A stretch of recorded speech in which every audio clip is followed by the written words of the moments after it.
I'm Joshua Orro, the Mustang Prince, and welcome to Mustang Prince Orro Reports. Well, friends, with the Easter weekend upon us once again, I've decided to look at something very special to me. But before we begin, how about a little backstory? If you may recall, about 5 years ago, I blogged the 2018 movie Peter Rabbit, based on the classic children's book by Beatrix Potter. And while it wasn't a perfect film, it was still a lot of fun to see at the time.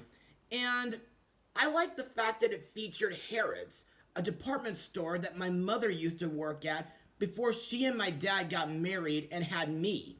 Plus, every time I watch it, along with Miss Potter, it brings back fond childhood memories of the World of Peter Rabbit and Friends animated series that I used to watch when I was little.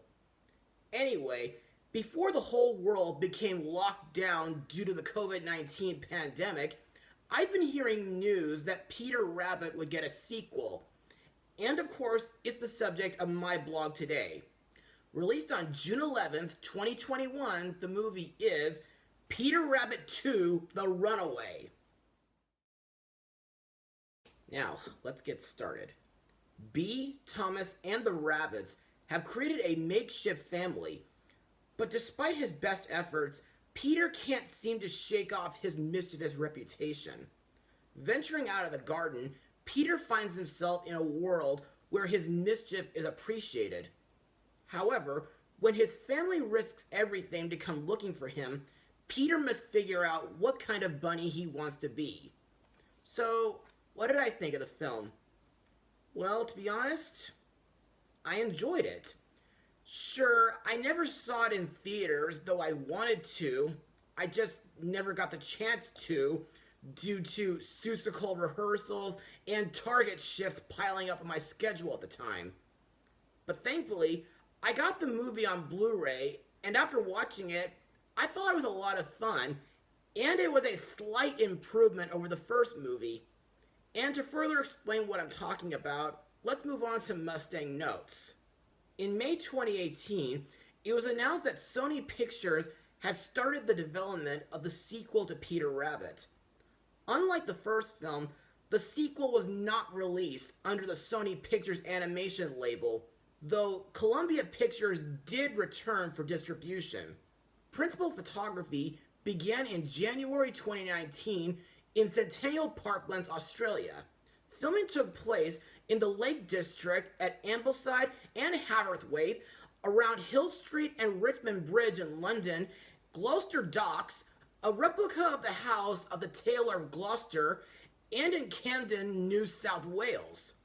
Now, to me, the cinematography for this film is pretty good, and I think the setting in the countryside is still as beautiful as last time. And I kind of find it interesting that this movie features a farmer's market, despite the fact that I've been to one in Laguna Hills almost all the time with my job coaches. Also, like the first film, I like that it featured several animated illustrations, and I really liked seeing all the Beatrix Potter animal characters like Jemima Puddle Duck, Pigling Bland, Mrs. Tiggywinkle, Johnny Talonmouse, Jeremy Fisher, Tom Kitten, and others. Also, I think the comedy in this film is pretty clever and funny at times, but it can still be a bit over the top. As for the story, well, it's a bit cliched at times, but still pretty good nonetheless. And now, let's move on to the film's cast. Peter Rabbit is once again voiced by James Corden, who got to be in 2014's Into the Woods, The Emoji Movie, Smallfoot, Andrew Lloyd Webber's Cats, and DreamWorks Troll movies, which will be getting a third one this fall.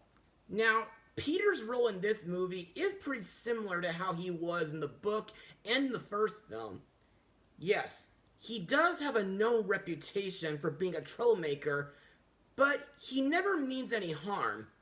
Also, while Bee is meeting with a publisher named Nigel Basil Jones, Peter feels dismayed about how the advertising portrays him. And he's also very tired of being judged harshly all the time. Next we come to Peter's sisters. Flopsy, voiced by Margot Robbie, Mopsy, voiced by Elizabeth Debicki, and Cottontail, this time voiced by Amy Horn. To me, these three rabbit sisters are still as thick as thieves as they were in the previous film, and I like that they join Peter in certain shenanigans and heists. Also, I still stand by that Cottontail is a loose cannon, Flopsy is nervous and awkward, and Mopsy is feisty and stubborn. Plus, during this movie, I find it pretty funny when Cottontail acts suspicious around Nigel, and when she goes on a sugar rush after eating too much jelly beans, and when Flopsy temporarily changes her name to Lavatory. Peter's cousin, Benjamin Bunny, is voiced by Colin Moody, who I only remember from the third Narnia movie. Like in the first film, Benjamin is cautious, worrisome, and sometimes more sensible, and I like that he tries to help Peter go down a straight path. Next we have Peter and the Rabbit's caretaker, Bee, played by Rose Byrne, whom was in Star Wars Episode 2, Spirited, 2014's Annie, and she'll be in the upcoming Ninja Turtles movie this summer.